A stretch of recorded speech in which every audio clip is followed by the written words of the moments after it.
Nih, sekarang ada yang nanya, belum lama nanya tema saya, Pak Ustadz, kenapa sih kita kalau sholat, kalau lagi tasyahud pakai telunjuk? Emang gak boleh pakai jempol? Ada yang nanya begitu. Asyhadu alla ilaha illallah. Mantap, kan PA ini bocah. Ada yang nanya, boleh nggak pakai telunjuk? Ya kalau telunjuk dengan jempol beda. Ada telunjuk. Kenapa pakai telunjuk? Puasa, disiplin makan minum. Kalau belum waktunya jangan dimakan, jangan diminum. Tempe di siang hari jadi haram, bener. Kapan halalnya tuh tempe? Habis maghrib. Es buah halal, halalnya habis maghrib. Kolak halal, halalnya habis maghrib. Termasuk suami sendiri halal habis terawih. Habis maghrib nafsu amat habis terawih lamaan dikit waktunya. Kalau habis maghrib cuma assalamualaikum doang. Siapa dan betapapun kita pasti perlu orang lain. Kebersamaan kita di masjid berjamaah. Lihat masjid, simbol demokrasi. Menyembah Allah Tuhan yang sama. Menghadap arah kiblat yang sama. Sholat pakai bacaan yang sama. Gerakannya juga sama. Dalam sholat pakai bahasa yang sama. Ini makna Bhinneka Tunggal Ika. Beda, tapi satu tujuan. Islam udah ngajarin Pancasila lewat masjid. Bu, kacau sholat kalau pakai bahasa masing-masing. Rame masjid kita, yang kesian malaikat bingung. Yang dari Sunda takbir, Gusti Allah nu ageng. Malaikat ngomong nanaonan silain euy. Kesian malaikat. Temen lagi datang dari Padang, kencengan lagi, Allah nan gadang. Malaikat kaget, rancak bana. Rame masjid kita. Assalamualaikum warahmatullahi wabarakatuh. Waalaikumsalam warahmatullahi wabarakatuh. Bismillahi walhamdulillah. Alhamdulillahilladzi asra bi'abdihi laylam minal masjidil haram ilal masjidil aqsa. Wassalatu wassalamu ala sayyidina Muhammadin wa ala alihi wa sahbihi ahli sidqi wat tuqa. Amma ba'du. Faqad qala Allah Ta'ala fi kitabihil karim wa huwa asdaqul qailin. A'udzu billahi minasy syaithanir rajim. Wasari'u ila maghfiratin mir rabbikum wa jannatin 'arduhas samawati wal ardh u'iddat lil muttaqin. Atau kama qala aidan fi ayatin ukhra, inna salata kanat 'alal mu'minina kitaban mawquta. Shadaqallahul aliyyul azim. Hadratil mukarramin yang kami muliakan, segenap para guru, para kiai, para asatidzah, dan segenap para tokoh masyarakat, para orang tua, para sesepuh dan bini sepuh. Di antaranya yang sama kita hormati Ketua DKM Masjid Jami Shiratal Mustaqim Al-Mukarram Bapak Ustadz Haji Akil Soleh. Kita doakan beliau senantiasa sehat walafiat. Hadir di tengah-tengah kita Bapak Ketua MUI Kecamatan Sukra, Desa Karanglayung, Al-Mukarram guru kita Al-Ustadz Haji Munjid. Dan juga hadir di tengah-tengah kita Bapak Kuwu Desa Karanglayung, Al-Mukarram Bapak Haji Kasmana SH, dan yang sama kita hormati dan Ramil Anjatan yang diwakili oleh Bapak Komandan Serma Ahmad Mukminin. Kita doain sehat afiah. Ketua BPD Bapak Haji Kayat, Ketua DKM, dan teman-teman dari Banser, LSM GMBI, dan juga teman-teman dari BPPKB Banten, dan juga yang sama kita hormati Bapak Menteri Perhubungan Al-Mukarram Bapak Haji Hasanuddin, yang beliau menghubungi saya. Kita doain sehat afiah. Segenap para orang tua, para tokoh yang lainnya yang gak kesebut namanya, mohon maaf karena segini doang yang ditulisin. Namun sedikit pun tidak mengurangi rasa hormat dan takzim saya. Para ibu, para bapak, hadirin dan hadirat yang insya Allah kumpul dan hadir kita pada siang menjelang sore hari ini dalam rangka pelaksanaan kegiatan pengajian akbar memperingati Isra Mi'raj Nabi Muhammad SAW, Masjid Jami Siratal Mustaqim, Sabtu, 31 Januari 2026 pukul 13.00 strip selesai, Desa Karanglayung, titik Sukra, strip Indramayu. Tanda kutip, menghidupkan sholat, menguatkan iman, menyempurnakan takwa. Tuh baca sendiri dah. Mudah-mudahan kumpul dan hadir kita dapat barokah. Amin ya robbal. Hari ini saya bersilaturahim di Kampung Bogeg, Karanglayung, dalam rangka memperingati Isra Mi'raj. Bicara Isra dan Mi'raj, Isra itu secara bahasa artinya jalan di waktu malam. Ya Bu? Ya Bu? Apaan? Jalan di waktu. Berarti kalau ada orang lagi jalan malam, itu orang lagi Tete berantem sama suami tengah malam, gembol pakaian, kabur dari rumah, berarti Teteh lagi. Tetangga mau nanya, mau kemana Teh? Gue mau Isra. Perjalanan di waktu malam yang sangat jauh, tapi ditempuh dengan waktu yang singkat.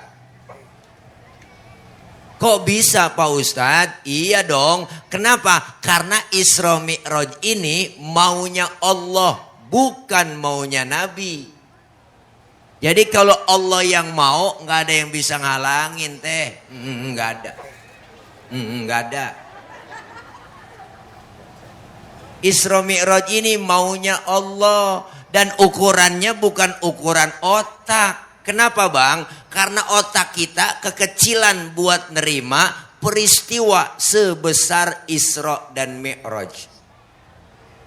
Ukuran otak gak nyambung. Masjidil Haram ada di kota Makkah. Masjidil Aqsa di Palestina. Ini kalau jalan normal 3 bulan naik ontak baru nyampe. 3 bulan naik ontak baru nyampe. 3 bulan naik ontak baru nyampe. 3 bulan. Iya nyaut dong. Bu, itu pun ontanya udah onta PPIP. Tapi bagi Allah menjalankan Rasulullah sepertiga malam doang tuh. Masjidil Haram, Masjidil Aqsa, Baitul Maqdis, beliau naik ke langit pertama, tembus langit ke-7, Sidratil Muntaha, ke Rafrafil Akhdar, ke Mustawa, berjumpa kepada Allah, dapat perintah sholat, balik lagi Rasulullah sebelum subuh sudah duduk lagi Rasul di Masjidil Haram. Ukuran otak enggak nyambung. Enggak.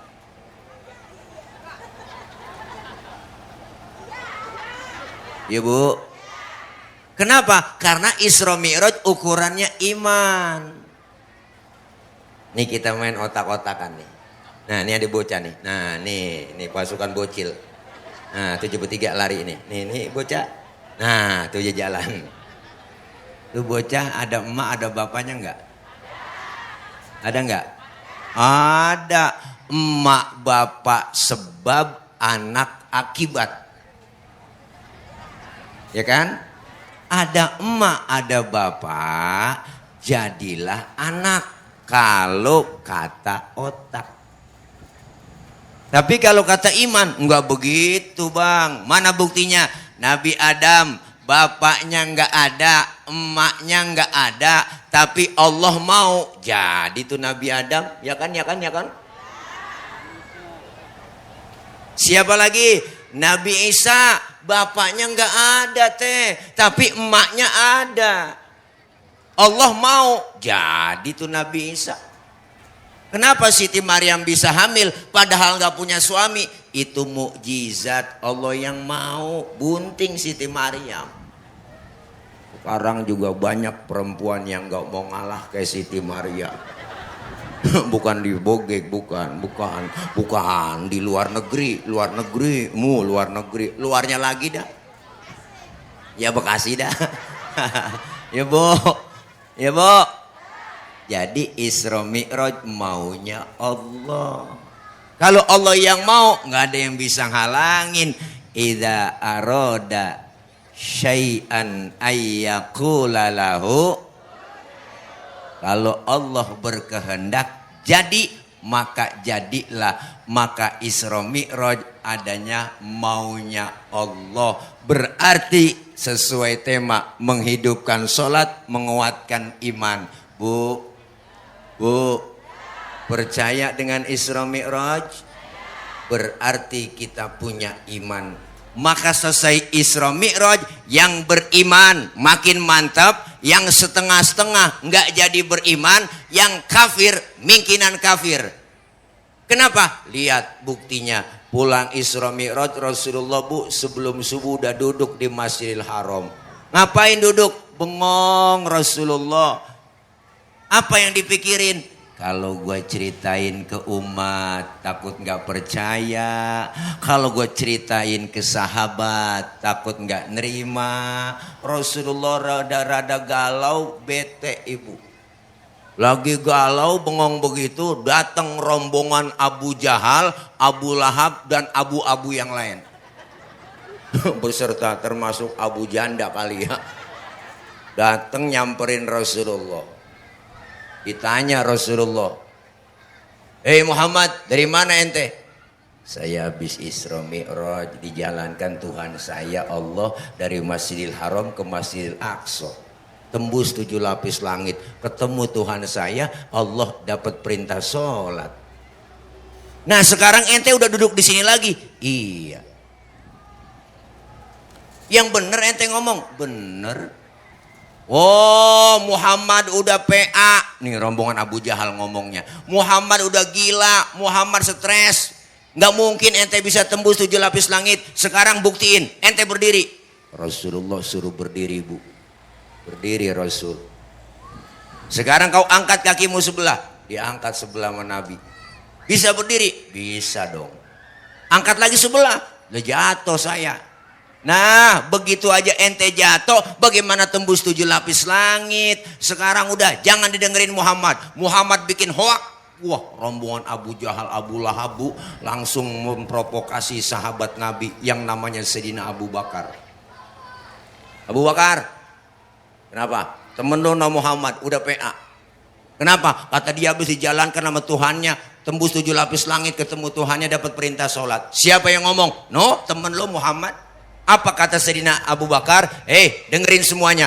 Kalau memang Rasulullah yang bilang begitu, lebih dari itu, saya Abu Bakar percaya 1000%. Lu ngomong lagi, gua bacok lu. Walak tegas Bu.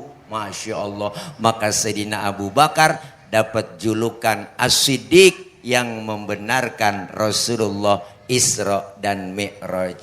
Alhamdulillah. As-Siddiq itu lakob. Julukan, poyokan teh. Poyokan. Ini kadang-kadang Bilal terawih masih salah bacanya di kampung. Al Khalifatu awalu Sayyidina Abu Bakar bin Siddiq bin Siddiq. Dia kira bapaknya kali Siddiq. Siddiq itu As-Siddiq lakob julukan yang membenarkan Rasulullah Isra Mi'raj. Orang Arab tuh kalau ngasih julukan paling bisa. Ada sahabat namanya Abu Hurairah. Abu artinya bapak, Hurairah artinya kucing. Jadi bapaknya kucing. Nama benernya cakep, Abdurrahman bin Sokher. Karena dia sering ngumpulin kucing, demen nama kucing, maka disebut bapaknya kucing, Abu Hurairah. Begitu kira-kira. Ada lagi namanya Abu Bakar nih sahabat Nabi. Abu Bakar. Abu artinya bapak, Bakrun artinya perawan. Jadi bapaknya perawan. Kenapa dikatain bapaknya perawan? Karena beliau punya anak perawan namanya Siti Aisyah. Diserahkan ke Rasulullah jadi istri Rasulullah. Maka dikatain bapaknya perawan. Ada lagi Abu Jahal. Abu artinya bapak, Jahal artinya goblok. Bego, blow on, bin tolol. Makanya bapaknya geblek. Abu Jahal artinya bapaknya geblek. Kenapa dikatain bapaknya geblek? Karena dia nggak nerima kebenaran dari Rasulullah. Makanya nama benernya cakep, Umar bin Hisham. Karena dia goblok nggak nerima kebenaran Rasulullah, dikatakan Abu Jahal, bapaknya goblok. Maka jangan mau dikatain jahal, ya bu, ya bu. Nih makanya Isra Mi'raj ini kuatin iman. Akidah biar mantep. Nih kita kumpul begini panggilan iman. Kalau bukan panggilan iman nggak mungkin kita capek-capek duduk di sini ya teh. Ya teh. Tadi pagi udah acara, siang acara lagi. Kalau bukan panggilan iman, nggak mungkin kumpul di Masjid Siratal Mustaqim begini. Ini panggilan iman. Ibadah kalau udah panggilan iman, insya Allah aman. Kalau ibadah bukan panggilan iman, siap-siap kecewa. Mana contohnya? Ramadan, puasa, panggilan iman. Kalau bukan panggilan iman, ngikut aja puasa. Akhirnya apa? Ngeluh jam 3 sore udah mulai oleng. Ya Allah, mata yang tadinya hitam putih udah putih semua. Mukanya udah pucet kayak kertas. Ya Allah, datang ke dapur ngelihat sunlight mirip sirup marjan. Udah kebayang sama sirup marjan. Ada kecoa di pinggiran pintu dikata korma. Kan udah bukan karena iman ya teh. Kalau karena iman insya Allah puasa. Walaupun lapar-lapar dikit kita jalanin. Walaupun haus-haus dikit kita terusin. Walaupun pegel-pegel dikit jalanin tarawih. Walaupun capek-capek sedikit jalanin tadarus. Kenapa? Karena panggilan iman. Ya bu. Ya bu. Nih sekarang iman digoda. Ujian iman berat, tantangan banyak. Ibu udah rapi mau yasinan malam Jumat, udah pakai seragam, minyak wangi ketek lain, leher lain, seragam yang paling mahal. Mau keluar ngaji yasinan, ada aja ujiannya, gerimis. Itu bukan orangnya yang keluar rumah, tangannya yang keluar rumah, ya gerimis. Ngomong dalam hati, gerimis lagi mau ngaji, ntar juga gede bener manjur banget. Itu kadang-kadang ujian iman, tantangan iman berat. Bapak-bapak diuji. Kapan ujian iman bapak-bapak? Ntar kalau udah jam 4:30 dari Masjid Siratal Mustaqim terdengar as-salatu khairum minan naum. Ujian datang buat bapak-bapak. Apa ujiannya? Angin kenceng, hujan gede, geledek gede, listrik mati, bini kutangnya ndebleh. Diuji ibu bapak-bapak. Iman kuat, lempar selimut, ambil sajadah, berangkat ke Masjid Siratal Mustaqim. Alhamdulillah. Di kampung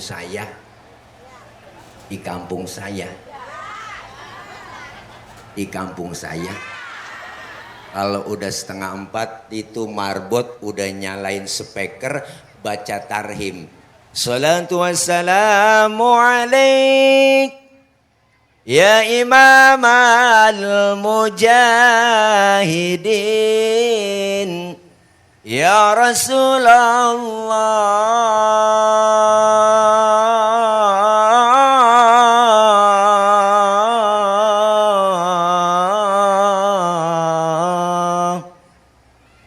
Sama nggak di sini? Bener teh. Bangun tapi ora. Ya Allah, kalau belum bangun juga marbot bilangin. Ganti cara banguninnya. Nih saya ajarin biar cepet bangun. Assalamualaikum warahmatullahi wabarakatuh. Innalillahi wa inna ilaihi rajiun. Bapak Ibu masyarakat Kampung Bogeg, bangun, bangun, bangun, bangun. Subuh, subuh, subuh. Saya yakin suami kita langsung bangun. Lakinya ngomong, siapa yang mati mama?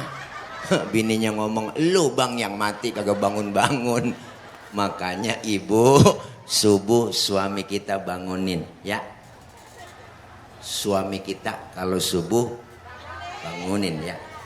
Bangunin ya. Apanya yang dibangunin? Orangnya. Insya Allah. Ini kadang subuh udah 5:30 baru bangun. Bangun bang, daripada ke masjid Siratal Mustaqim ketinggalan jamaah. Ayo di rumah aja bangun, bangun, bangun, bangun. Tangi, tangi, tangi, tangi. Bangun, bangun, bangun. Ya kan, ya kan, ya kan, ya kan. Udah bangun. Bang, lakinya kaget. Pas bangun matanya masih merem, tangannya udah ngerepek-ngerepek. Dari tiang buat pegangan. Kalau langsung bangun takut jatuh dong. Karena udah 5:30 lakinya. Neng cepetan wudhu. Sufufakum. Lempengin barisannya neng. Bininya ngomong, enakan yang mencong bang. Jangan pakai ngomong bang. 5:30. Lakinya takbir Allahu Akbar. Baca Fatihah. Bismillahirrahmanirrahim. Alhamdulillahirabbil alamin. Arrahmanirrahim. Maliki yaumiddin. Iyyaka na'budu wa iyyaka nasta'in. Ihdinas siratal mustaqim. Shiratal ladzina an'amta 'alaihim ghairil maghdubi 'alaihim waladdallin. Bininya nyamber. Amin. Udah 5:30, Fatihah cepet, aminah cepet. Bisa baca Fatihah, baca surahnya. Bismillahirrahmanirrahim. Yasin. Ininya ngomong dalam hati, buset, udah siang Yasin. Suaminya ingat waktu ngaji sama ketua MUI. Kalau dalam sholat, habis baca Fatihah, baca surahnya 1 ayat doang, maka hukumnya sah. Dipraktekin sama suaminya. Yasin, Allahu Akbar. Bininya ngomong, gue kira dibaca semua. Sembahyang ngobrol. Maka inilah Isra dan Mi'raj. Yang pertama, kuatin iman, akidah biar mantep. Godaan iman berat, apalagi tantangan ibadah banyak, setannya udah banyak masuk ke rumah. Itu yang namanya setan gepeng. Tahu nggak setan gepeng? Ibu nih setan gepeng nih bu nih. Ya Allah, emak megang HP, anaknya megang HP, bapaknya megang. Bangun tidur yang dicari, mau tidur masih megangin. Berantem gara-gara, istri suami ribut gara-gara WA. Ya bu. Masya Allah, tantangan ibadah berat, iman harus mantap, akidah harus kuat. Insya Allah kita bisa jalanin ibadah. Alhamdulillah.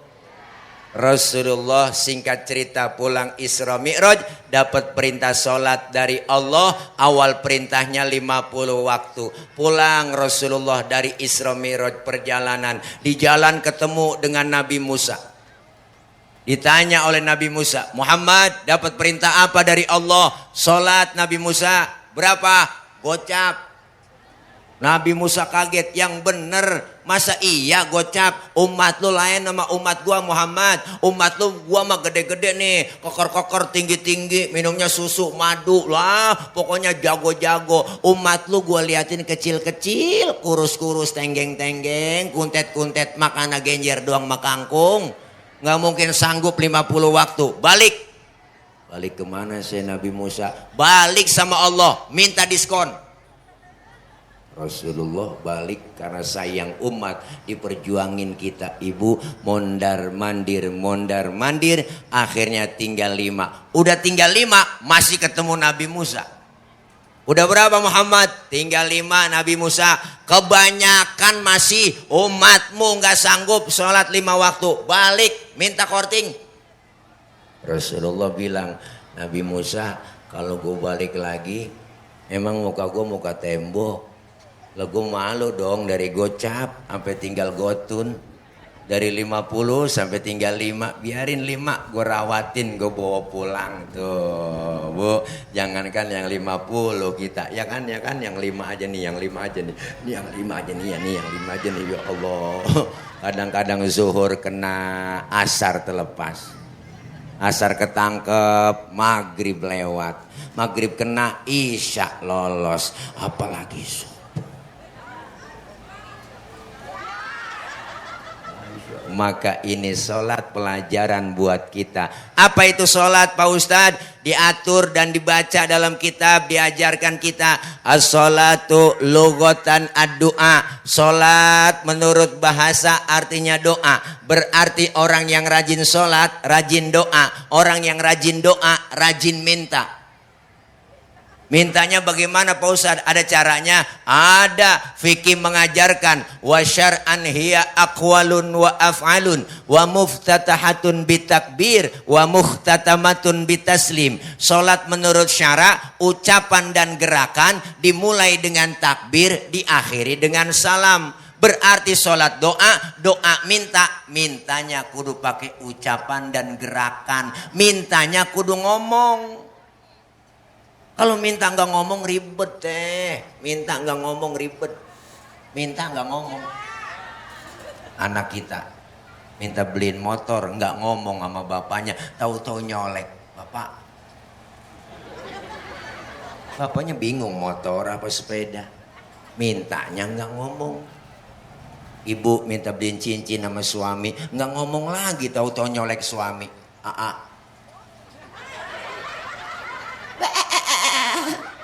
Ya Allah, lo kaget itu suaminya. Ntar malam neng tuh. Pikirannya beda suami. Makanya mintanya kudu ngomong bang, beli cincin. Gitu aja susah bener. Maka dalam sholat ada rukun qauliyah, ada rukun fi'liyah. Maka diajarin di majelis taklim. Maka pentingnya ngaji. Udah nenek-nenek gak mau ngaji. Alasannya banyak, nek ngaji nek, malu memantu, ntar masih men.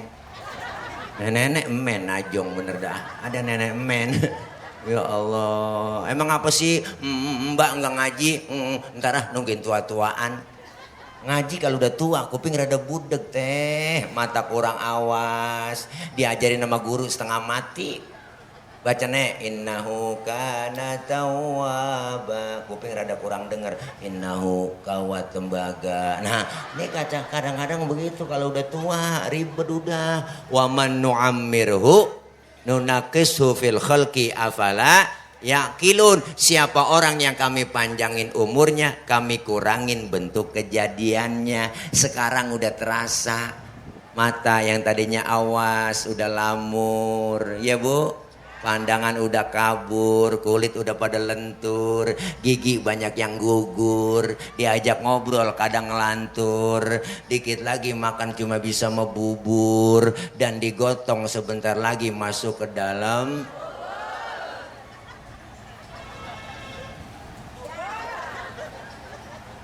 Pak Ustadz saya pengen ngaji ikut bareng ngaji. Kenapa? Ngaji gak ada batas waktunya. Dari mulai kita di bedong sampai di bedong lagi. Siapa yang bedong? Amil. Di kampung saya yang tukang mandiin orang mati namanya Amil. Di sini apa namanya? Lebe. Yang mandiin, hati-hati sama lebe. Siapapun yang dipegang lebe mati. Doa itu lebe orang-orang pilihan ibu, lo jangan macem-macem. Tahu firasat dia, ada yang mati tahu. Ada kurung batang, keranda bunyi mulu klotek. Nah ada yang mati nih, ada yang mati. Tahu lebe. Apalagi kalau udah burung, tweet. Itu di kampung saya kode itu. Amil asal dengar begitu kaget udah. Nah ada job nih begitu. Makanya kita semua nih dibatasin ada waktunya ya Bu. Iyalah ayo kita ngaji nggak ada batas waktunya. Kumpul begini ngaji nih dosa kita dirontogin Bang. Dosa kita diusap, dihapus, ditipek, digebeng. Raba dada kita masing-masing. Banyakkan dosa sama ibadah. Jujur aja Bu, ini termasuk yang ngomong Bang, sama dosanya banyak. Emang tukang ngomong, salahnya di omongan. Makanya saya kalau diomongin orang, biarin gue sih diomongin orang, nggak apa-apa. Ya, emang wajar gue diomongin, emang gue tukang ngomong. Ya Bu, dosa-dosa yang kecil kita dirontogin waktu ngaji. Dosa sama orang tua ada, saudara, teman, tetangga. Apa dosa sama suami, sabrek-abrek udah. Nih jangan belaga-belaga budek teh. Dosa sama suami. Mau berangkat ngaji kadang-kadang bikin dosa sama suami. Bang saya ngaji dulu ya. Ntar pulang ngaji jemuran lu angkatin ya. Segitu. Ya kan pikirannya tuh ibu. Dosa itu sama suami nggak boleh. Ya kan enak banget lemes banget mulutnya. Suami lagi tidur bangunin salah. Bangun bang lihat jam berapa no. Suami lagi tidur suruh niat jam. Kan salah ibu. Ibu aja yang melek niat jam. Pakai nyuruh suami, bangun bang, lihat jam berapa. Nah ibu aja yang melek, niat jam. Kerjaan lu tidur mulu bang, bagus, tidur aja kerja. Salah lagi teh itu, kerjaan lu bangun gini hari bang, habis no rezeki lu dipatok ayam. Lakinya ngomong, emang ayam gue yang ngempanin. Ini kadang-kadang kayak salah mulu, makanya hati-hati kalau bini doyan ngaji ilmunya ada, cara bangunin juga nggak begitu. Sebab ada kejadian komandan, kemarin saya dikirimin dan grup WA tuh ada seorang suami lagi tidur Bu, palanya digedig sama istrinya, sampai bocor pakai martel. Gara-gara apa? Tibang gara-gara ngasih uang belanja kurang. Tuh nggak ngerti ilmunya, maka bapak-bapak nih saya saranin bang. Bapak kalau suka ngasih uang belanja kurang, tidur pakai helm bang. Iya ngeri takutnya khilaf istri kita. Iya paling suami kita, anak kita nanya, mak itu bapak ngapa sih tidur pakai helm? Lagi ngimpi nge-grab kali neng. Ya Allah dosa banyak, kesalahan kita banyak dihapus oleh Allah dengan kita kumpul di majelis ilmu. Alhamdulillah. Yang kedua kumpulnya kita begini pahalanya besar teh. Ya Allah dicatat pahalanya gede. Maka datang aja ke majelis taklim, mau bisa kek enggak kek datang aja. Ustadz ikutin guru kita. Iya udah ikutin, guru bawa kitab, ngikut bawa kitab. Pak Ustadz saya nggak bisa baca kitab, bawa aja. Apa susahnya bawa kitab? Ustazah kebet, kita kebet. Yang ngikutin ustazah, ustazah tutup lah tutup. Temen nanya halaman berapa sih? Boleh kebet doang. Datang aja udah teh. Yang begitu dicatat pahalanya sama seperti sholat sunnah 1000 rakaat. Pernah sholat 1000 rakaat? Boro-boro 1000. Sholat tarawih aja niat jadwal imam. Ngaku aja udah, wah imam malam ini tarawih dia nih imamnya. Ya lama nih. Pindah kita tarawih ngaku aja udah.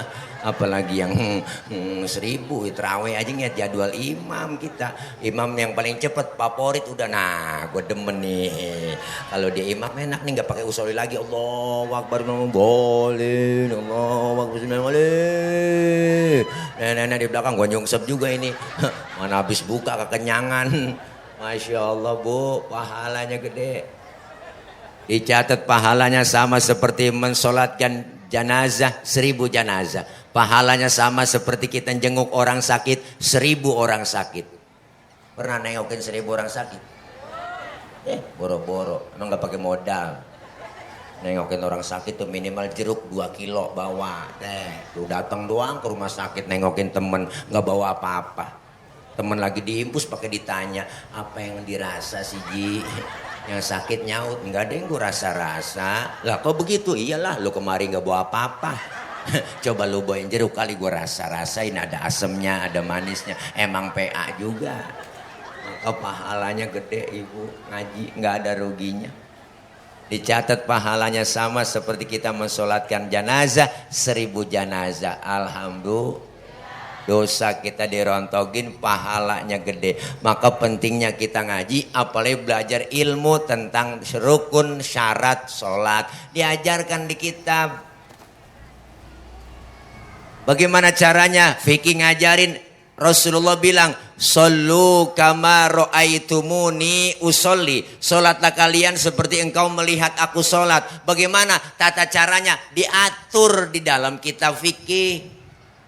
Sedekap yang bagus dalam fikih diajarkan, wa wad'ul yamin 'ala shimal, meletakkan telapak tangan kanan di punggung tangan kiri.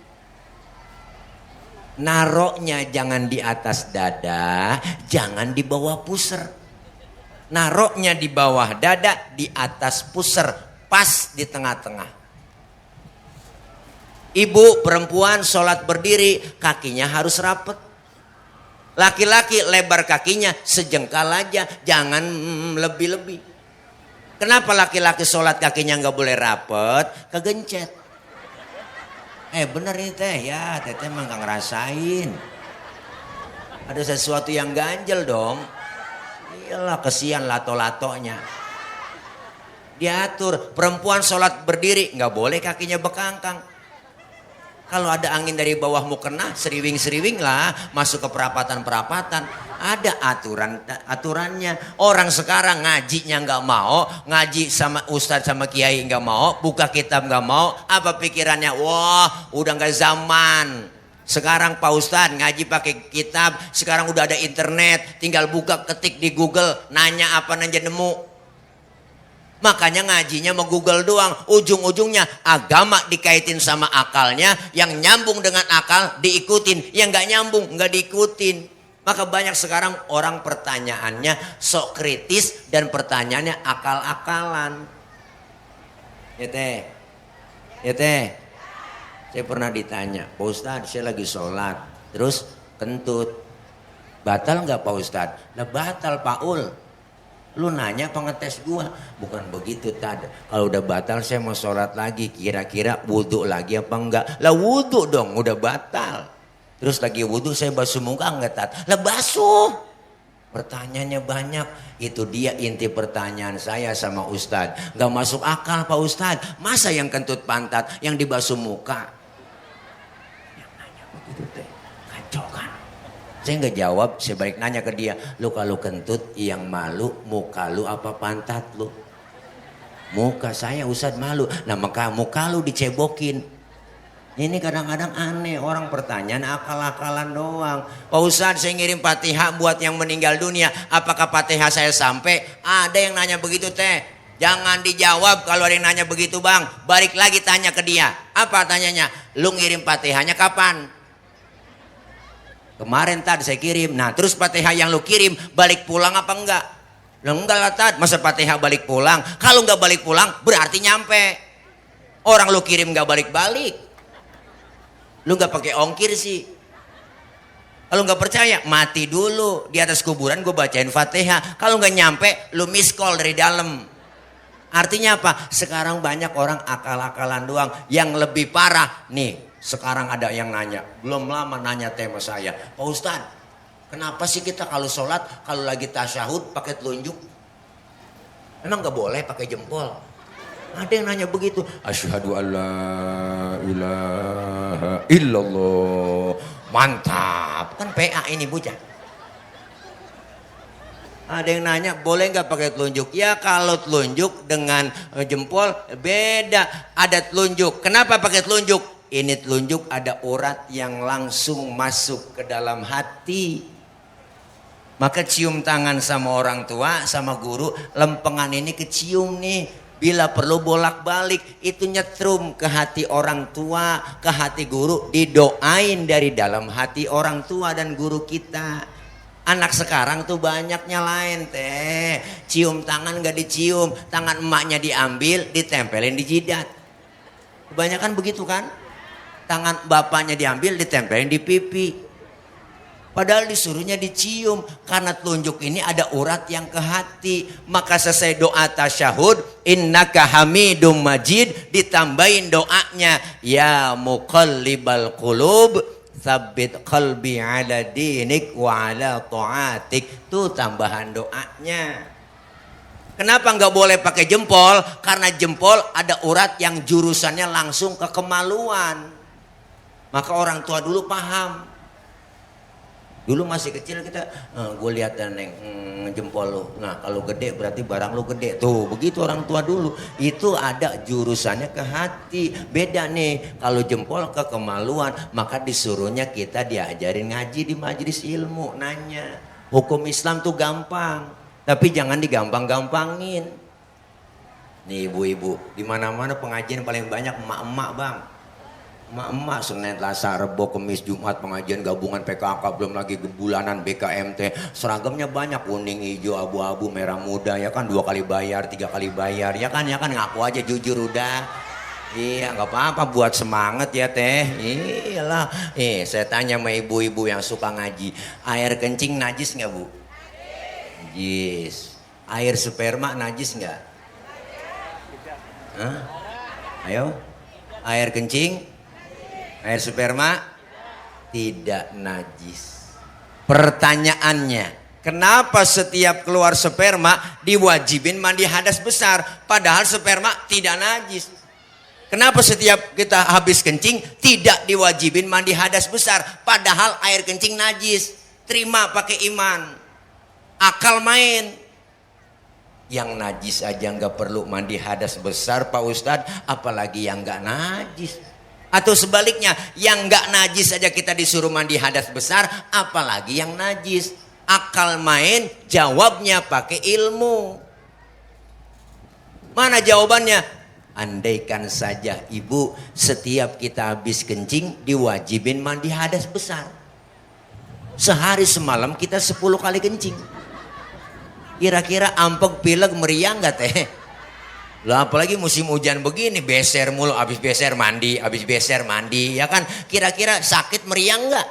Meriang. Kenapa keluar sperma tidak diwajibin mandi hadas besar? Karena keluarnya nggak tiap hari, nggak tiap waktu, nggak tiap saat. Hukum Islam gampang, tapi jangan digampang-gampangin. Hukum Islam mudah. Ibu Ramadan nih besok, bu. Ibu halangan selama 7 hari lagi haid atau menstruasi. Berarti ibu tidak puasa, tidak sholat. Benar? Selama 7 hari enggak puasa, enggak sholat. Selesai Ramadan yang harus digantikan puasa yang ditinggalkan doang. Tapi enggak disuruh mengganti sholat yang kita tinggalin. Ya kan? Iya, kalau mengganti sholat yang kita tinggalin ribet. Sehari 5 waktu, 5 kali 7 35 waktu. Nah makanya ribet suruh kodoknya. Makanya disuruh ganti puasa yang ibu tinggalin. Selama 7 hari kita tinggalin, bayar 7 utangnya. Kapan dibayar? Dimudahkan lagi. Selesai Ramadan kita cicil. Kapan? Sampai datangnya Ramadan lagi. Sebelum datang Ramadan udah lunas. Hukumnya gampang. Tapi jangan digampang-gampangin. Maka yang tahun kemarin punya utang, bayar bu. Sebentar lagi nih mau Ramadan, bayar.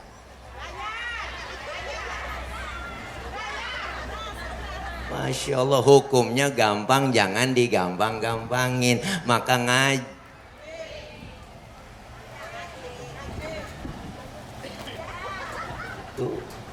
Kenapa pelajarannya diatur semua di kitab fikih termasuk sholat. Yang kita ambil pelajarannya apa? Nih, menghidupkan sholat, menguatkan iman, menyempurnakan takwa. Karena apa? Kita ambil dari pelajaran sholat. Pertama, sholat mengajarkan kita disiplin waktu. Artinya apa? Kalau belum waktunya jangan sholat. Pak Ustadz, saya mau sholat zuhur jam 9 pagi boleh. PA, belum waktunya. Kenapa? Karena sholat ngajarin kita disiplin waktu.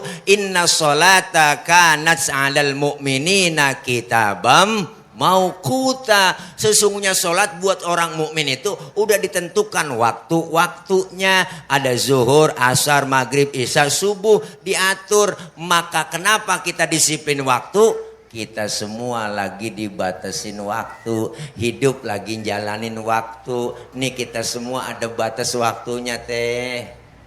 Jangan kita ngerasa muda. Pak Ustadz saya masih muda, jauh sama mati. Waktu saya masih lama. Enggak, mati mengacak. Kadang-kadang neneknya seger, cucunya berangkat duluan. Ya kan Bu? Masih muda, cakep, cantik, terkenal, artis, Nike Ardila, mati tuh. Sampai sekarang.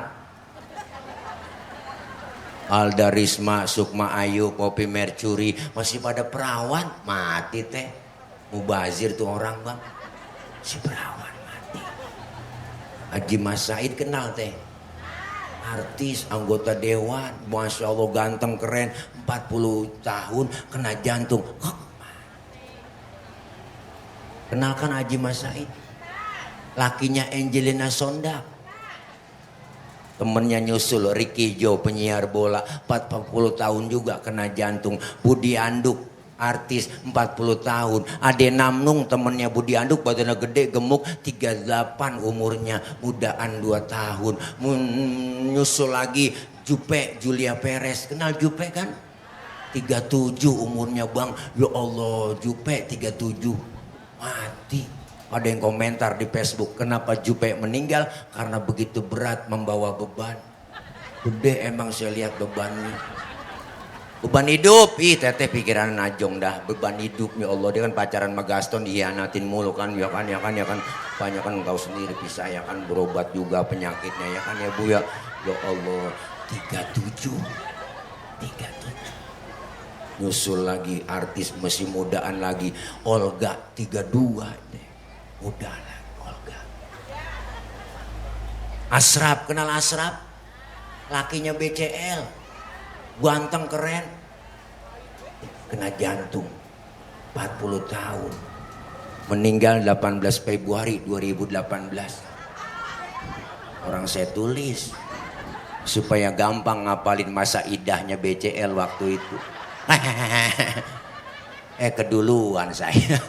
Masya Allah teh, masih pada muda. Nih kita semua dibatasin waktu, jalannya waktu begitu cepat. Tahu-tahu ya Allah, rasanya baru kemarin ya 2025, tahu-tahu udah 2026. Rasanya baru kemarin kita jadi emak-emak, tahu-tahu udah jadi nenek ya teh. Waktu jalannya cepet. Rasanya baru kemarin Ramadan, sekarang udah mau ketemu Ramadan lagi. Waktu jalannya cepet, manfaatin waktu. Karena waktu itu kita dibatesin nih semuanya. Lagi dibatesin waktu. Kapan kita akan teringat dengan waktu itu? Masya Allah Bu, sebentar lagi Ramadan kurang seminggu. Apa yang terdengar di majelis taklim, di musola, di masjid, banyak tawakufan taklim sementara, pengajian pada musafahah. Dan dengar itu Bu, hati jadi sedih.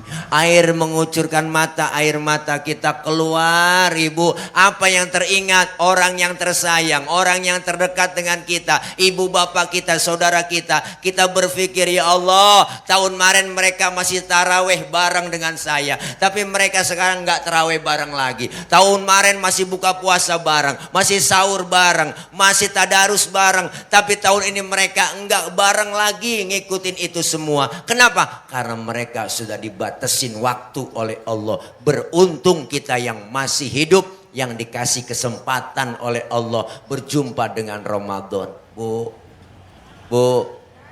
ya Allah, maka ini masuk bulan Roah. Bulan Roah asal kata arwah.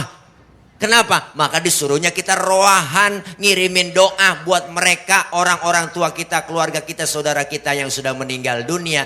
Kenapa? Ini ajaran Rasulullah. Rasulullah masuk bulan Sya'ban, beliau ziarah ke pemakaman di Baqi, beliau angkat tangan Apa yang beliau baca? Allahumma ja'al qabrahum raudhatan min riyadil jinan. Ya Allah, jadikan kubur-kubur mereka menjadi taman-taman surgamu ya Allah. Didoain tuh para ahli kubur. Maka kita dianjurkan bikin roahan, ngirimin doa buat almarhumin wal marhumat, orang tua kita, ibu bapak, keluarga kita. Maka kita terasa sekarang, ya Allah, bersyukur masih bisa ketemu Ramadan. Alhamdulillah. Bahkan Rasulullah Bu, yang udah dijamin masuk surga, Rasulullah dihindarkan dari api neraka. Tapi beliau ketika masuk bulan Rajab, beliau selalu angkat tangannya. Apa yang beliau baca? Allahumma barik lana fi Rajab wa Sya'bana wa ballighna Ramadan. Ya Allah, berikan keberkahan kami di bulan Rajab dan bulan Sya'ban. Sampaikan kami ya Allah berjumpa dengan bulan Ramadan. Rasulullah masih minta kepada Allah untuk berjumpa dengan Ramadan. Apalagi kita, kesempatan buat kita Ramadan melebur kesalahan dan dosa kita. Alhamdulillah. Salat mendidik kita supaya disiplin waktu. Ya Bu. Ya Bu. Kenapa disiplin waktu? Karena ajaran agama kita semuanya muaranya disiplin. Syahadat, disiplin akidah. Asyhadu alla ilaha illallah wa asyhadu anna Muhammadar Rasulullah. Saya bersaksi tiada Tuhan selain Allah dan saya bersaksi Nabi Muhammad adalah utusan Allah, Rasulullah, Nabi Allah terakhir, titik. Perkara ada yang ngaku Nabi setelah Nabi Muhammad, kita wajib tidak percaya. Ustadz itu yang ngaku Nabi, jenggotnya sedadak, bodoh amat. Mau sorbannya nyengserken, udang-udangnya kayak ban Vespa. Kalau dia mengaku Nabi, kita wajib tidak percaya. Harga mati, titik. Disiplin akidah. Yang kedua, sholat, disiplin waktu. Puasa, disiplin makan minum. Kalau belum waktunya, jangan dimakan, jangan diminum. Tempe di siang hari jadi haram, bener. Kapan halalnya tuh tempe? Habis maghrib. Es buah halal, halalnya habis maghrib. Kolak halal, halalnya habis maghrib. Termasuk suami sendiri halal, habis terawih. Habis maghrib nafsu amat Habis terawih lamaan dikit waktunya. Kalau habis maghrib cuma assalamualaikum doang. Makanya diajarin semua disiplin makan minum. Muaranya disiplin. Sholat, disiplin waktu. Yang pertama. Yang kedua, sholat ngajarin kita apa? Supaya kita tidak sombong. Sholat ngajarin supaya tawadu, rendah hati. Di mana pelajarannya itu terjadi? Yuk perhatikan dalam sholat. Bu. Anggota tubuh kita yang paling terhormat kepala. Bener? Bener Bu? Kepala. Orang kalau nggak ada kepalanya bukan orang. Bener kan? Makanya kita kalau bikin KTP di kelurahan yang dipoto kepala. Ada orang bogek KTP-nya gambar dengkul. Ada Bu? Enggak ada. Kepala kita anggota tubuh yang terhormat Ibu. Tapi ketika sujud dalam sholat Bang, perhatiin. Kepala kita sama rendahnya dengan kaki. Bahkan dalam sujud tinggian pantat daripada kepala. Apa yang pelajaran buat kita? Ternyata enggak ada apa-apanya kita di hadapan Allah. Apa yang mesti disombongin? Ya Bu, harta, pangkat, jabatan, kedudukan itu kan cuma titipan. Lahir ke dunia kita enggak bawa apa-apa tuh. Lahir ke dunia telanjang. Nama dikasih sama orang, baju dipakein sama orang. Apa yang mesti disombongin? Ya teh, wala tamshi fil ardi maroha. Jangan kau berjalan di muka bumi dalam keadaan sombong. Apa yang disombongin? Bukankah engkau dilahirkan telanjang tanpa sehelai benang? Kemudian berkat rahmatnya Tuhan, kau bisa jadi orang. Tak malukah, tak sadarkah, kau kira dirimu siapa? Jangan mentang-mentang kuasa menyuruh orang tolak pinggang setinggi dada. Tidakkah kau perhatikan dari apakah dulu dirimu dijadikan? Dari tetes air hina kau diciptakan, lalu engkau disempurnakan. Itu kesombongan, itu keangkuhan. Tak pantas kau sandang sebagai seorang insan yang tiada daya tanpa kehendak Tuhan. Tuh, au kama qala Roma Irama fi dangdutihi. Judulnya adalah Setetes Air Hina, volume ke-12 soneta. Makanya buka YouTube. Nggak punya paketan ya. Ya namanya paceng, paketan goceng, nggak bakal bisa kebuka lah. Ya kalau nggak ada paketan pakai wifi mati tad. Ada wa ina, wa ani, wa ina, wa masih banyak yang lainnya. Mudah-mudahan Bu, tuh kita diajarin sholat supaya jangan sombong. Pangkat disebut kaya, ada yang miskin, benar? Jangan sombong mentang-mentang kaya, mentang-mentang duit banyak, jalan gak nginjek tanah. Kuntilanak kali. Ya Bu.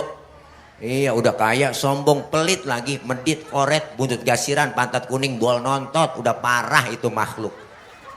Makanya kalau udah orang kaya, duitnya banyak, hartanya banyak, pelit sama yatim, pelit sama orang miskin. Ntar liatin, duitnya habis diporotin sama dokter. Iyalah dia kena penyakit, kena gula, liver, jantung, stroke, berobat mulu. Ya kan. Iyalah emang enak duit banyak begitu. Akhirnya mati enggak, hidup enggak. Di atas balai aja Bu nangkrak. Kayak jadi kembang balai.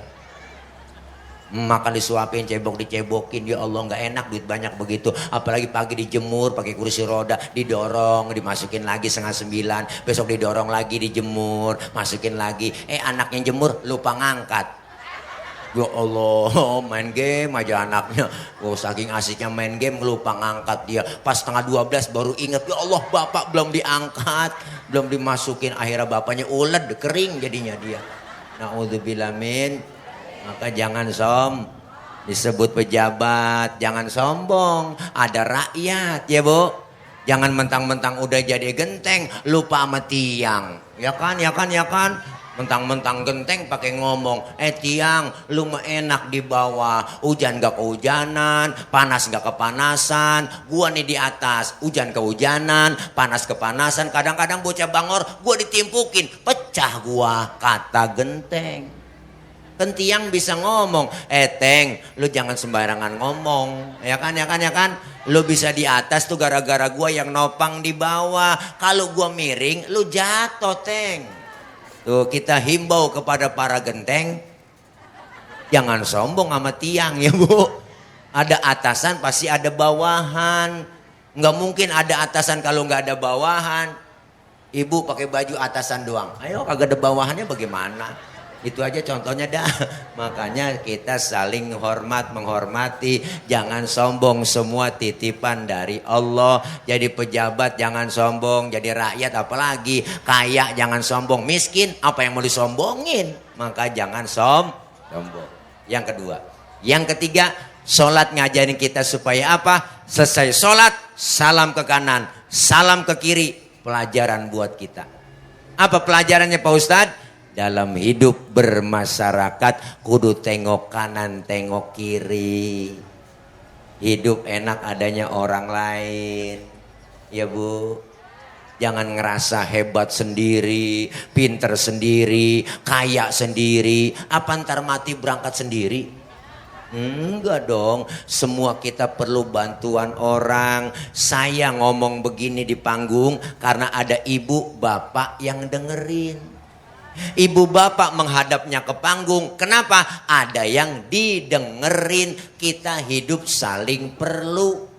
Bukan berarti kiai, penceramah, ustadz, mubaligh lebih hebat dari jamaah. Salah besar. Walaupun saya ceramah 3 jam di sini sampai maghrib, cuman yang dengerin gak ada. Paling kata Marbot, itu ustadz udah lama begitu. Kan PA ibu ngomong sendirian. Maka hidup enak adanya orang lain. Siapa dan betapapun kita pasti perlu orang lain. Kerjaan yang paling enteng ketawa. Ya teh. Kerjaan yang paling enteng ketawa. Ketawa nggak pakai modal tuh. Itu pun ketawa perlu bantuan orang.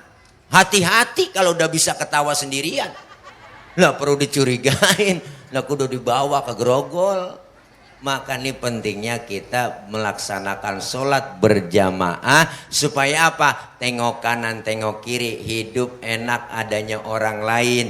Beda boleh, marahan jangan. Kita semua sering beda pendapat, beda pikiran, beda adat, beda tradisi, beda pemasukan. Semuanya beda. Tapi kalau beda dijadiin satu, kompak bersatu seperti 5 jari. 5 jari, 5-5-nya nggak ada yang sama, beda semua. Bener bu?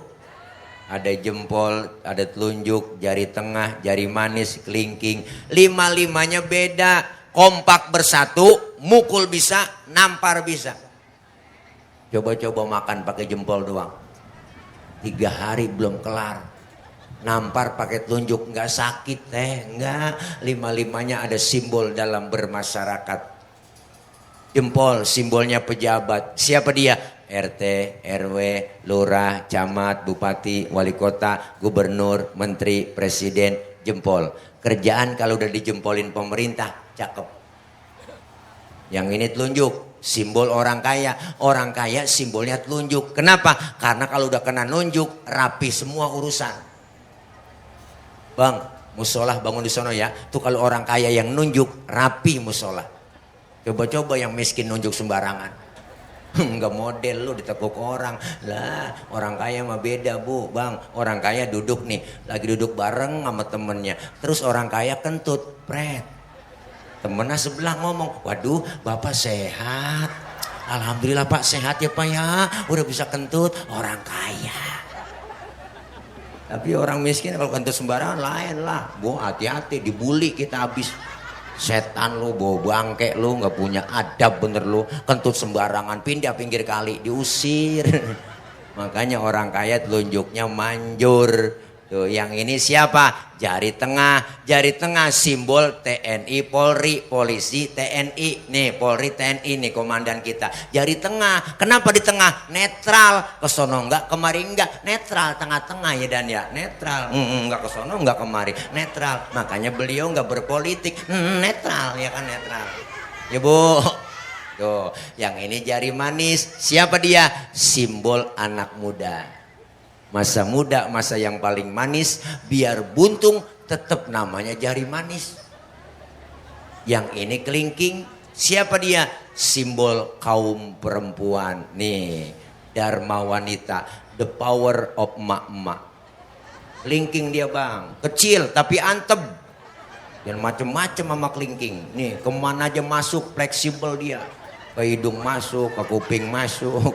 Kelingking di mana aja ada, kelingking mah tuh nih ada di mana aja. Makanya di kampung saya ngecek ayam nelor apa enggak pakai kelingking. Enggak mungkin pakai jempol boros. Sian bola ayam ledes. Makanya masing-masing fungsinya, semua berjuang bareng-bareng kompak bersatu. Makanya Al Imam Ghazali berpesan, kun kal yadain wala takun kal udunain. Hiduplah kalian seperti 2 tangan, jangan kau hidup seperti 2 kuping. Dalam bermasyarakat, hidup contoh kayak tangan kanan dengan tangan kiri. Berbeda tapi akur, jangan hidup kayak 2 kuping. Ini kuping kanan kiri gak ada yang akur bu. Bener, kuping kanan ngadep sono, kuping kiri ngadep sono. Kuping kanan budek, kiri anteng aja dia mah. Makanya nggak pernah ketemu lebaran. Tapi tangan kanan dengan tangan kiri, kiri gatel, kanan nggak pakai diundang, dateng garukin. Tuh, nggak mungkin kiri gatel kanan ngomel, mampus lu garuk sendiri, nggak mungkin tuh. Dua-duanya gatel, kompak main garuk-garukan, hidup kayak dua tangan. Tetangga ada yang sakit jangan pakai diundang, tengokin. Tetangga ada yang meninggal dunia jangan pakai dibilangin, datengin dong takziah. Jangan tetangga lagi sekarat rapat dulu. Ngomong-ngomong partainya apa dia? Lah keburu mati orang. Ya bu, ini tangan kanan kerjanya cakep-cakep, salaman, tanda tangan, mau makan, terima duit, tangan kanan tuh. Yang kiri nggak pernah iri. Yang kiri mah sadar, sesadar-sadarnya. Apa kata yang kiri? Emang tugas gue bagian di belakang, biarin gue mah di belakang aja. Bagian kobelisasi, bagian cleaning service, bagian pembersihan gue lakonin pembersihan. Tapi yang kanan nggak sombong, kerjanya cakep, tahu diri, ingat sama yang kiri. Apa kata kanan? Kiri sabar. Walaupun yang nerima duit gue, ntar gue ke mall, gue beliin jam tangan, kan yang make elu. Ya bu, ya bu, beda tapi akur, kerjasamanya kompak. Tangan kanan kalau lagi jalan lenggang, yang kanan maju ke depan, kiri ngalah mundur ke belakang, kiri ke depan, kanan gantian. Ya dah gue ngalah ke belakang, cakep jalan kita. Coba lagi jalan kanan kiri nggak ada yang mau ngalah, jalan begini teh, kita kayak pampir.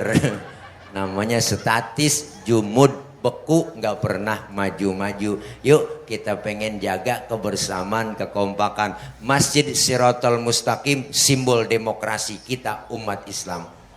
Siapapun masuk Masjid Shirathul Mustaqim, copot sendal, buka sepatu, itu aturan udah baku. RT masuk masjid buka sepatu teh, lah jangan mentang-mentang RT. RW masuk masjid buka sepatu, Lurah masuk masjid buka sepatu, Camat masuk masjid lah copot sepatu, mat. Gubernur masuk masjid buka sepatu, nur. Termasuk presiden masuk masjid copot sepatu. Pinter anak-anak. Nggak ada orang nomor satu di dalam masjid, semuanya sama di hadapan Allah. Bener bu? Kalau udah masuk ke masjid jangan usil, jangan ngomongin warna kulit. Warna kulit begini kita nggak mesen, jangan ribut soal warna kulit. Bener bu? Potongan muka kita begini kita nggak pesen, jangan ngatain orang. Ini kadang usil mulut kita, itu orang hidungnya lucu ya, hidung orang dibacain, orang nggak mesen, dia nggak order. Siapa dan betapapun kita pasti perlu orang lain. Kebersamaan kita di masjid berjamaah. Lihat masjid, simbol demokrasi. Menyembah Allah Tuhan yang sama. Menghadap arah kiblat yang sama. Sholat pakai bacaan yang sama. Gerakannya juga sama. Dalam sholat pakai bahasa yang sama. Ini makna bineka tunggal ika. Beda tapi satu tujuan. Islam udah ngajarin Pancasila lewat masjid. Bu, kacau sholat kalau pakai bahasa masing-masing. Rame masjid kita, yang kesian malaikat bingung. Yang dari Sunda takbir, Gusti Allah nu ageng. Malaikat ngomong nanaonan silaing euy. Kesian malaikat. Temen lagi datang dari Padang, kencengan lagi, Allah nan gadang. Malaikat kaget, rancak bana. Rame masjid kita. Kita pengen satu nusa, satu bangsa, satu bahasa, Indonesia. Sebagai bangsa, sebagai muslim, kita diikat dengan tali akidah. Asyhadu alla ilaha illallah wa asyhadu anna muhammadar rasulullah. Maka sholat berjamaah di Masjid Shirathul Mustaqim terjemahin juga dalam kehidupan bermasyarakat. Kudu berjamaah, kompak bersatu, insya Allah. Ramadan sebentar lagi. Ini bulan Sya'ban, mensucikan hati kita dalam rangka hati biar bersih, Masuk Ramadan dalam rangka mensucikan jiwa kita. Agar apa? Bersih jiwa kita, bersih hati kita, dan keluar Ramadan kita bersih lahir dan batin. Maka disebut kayauma waladathu ummuhu, seperti bayi yang baru dilahirkan sang ibunya, suci, bersih, tanpa dosa dan noda. Mudah-mudahan memasuki bulan suci kita saling bersalam-salaman, bukan hanya tangan kita yang bersalaman, tapi hati kita saling bersalam-salaman.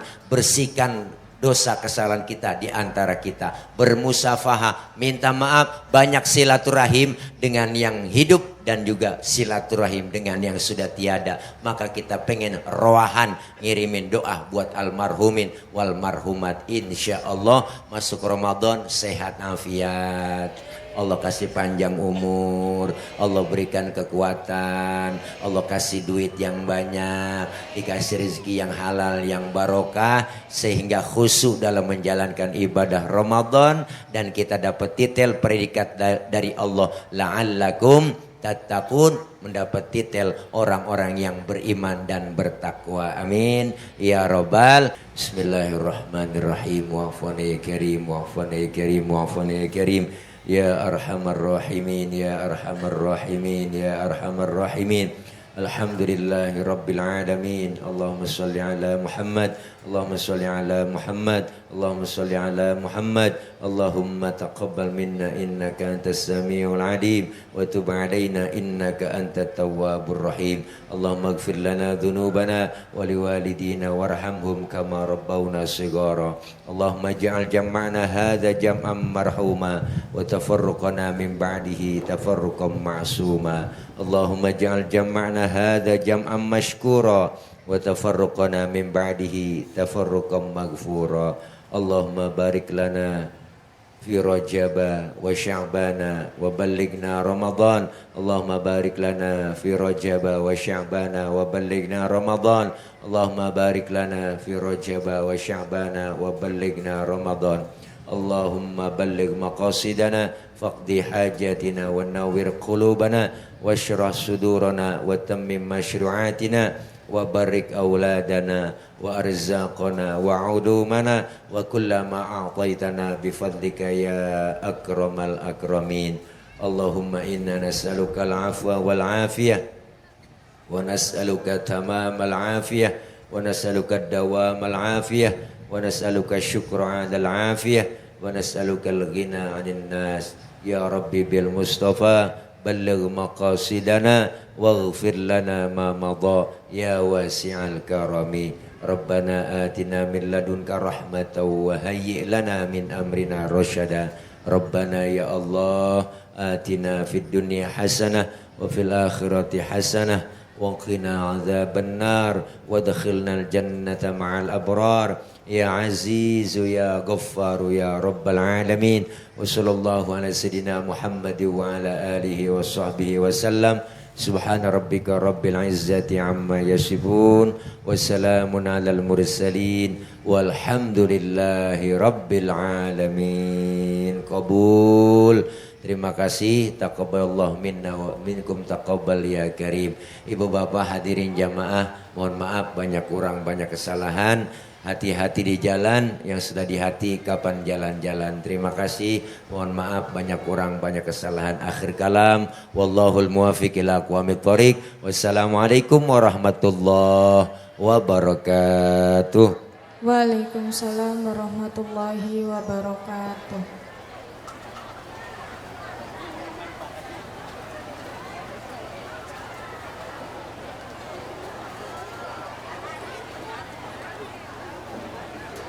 Demikian tadi ceramah agama yang telah kita ikuti bersama. Mudah-mudahan apa yang kita sampaikan dapat kita amalkan dan bermanfaat bagi kehidupan kita di dunia maupun akhirat. Amin.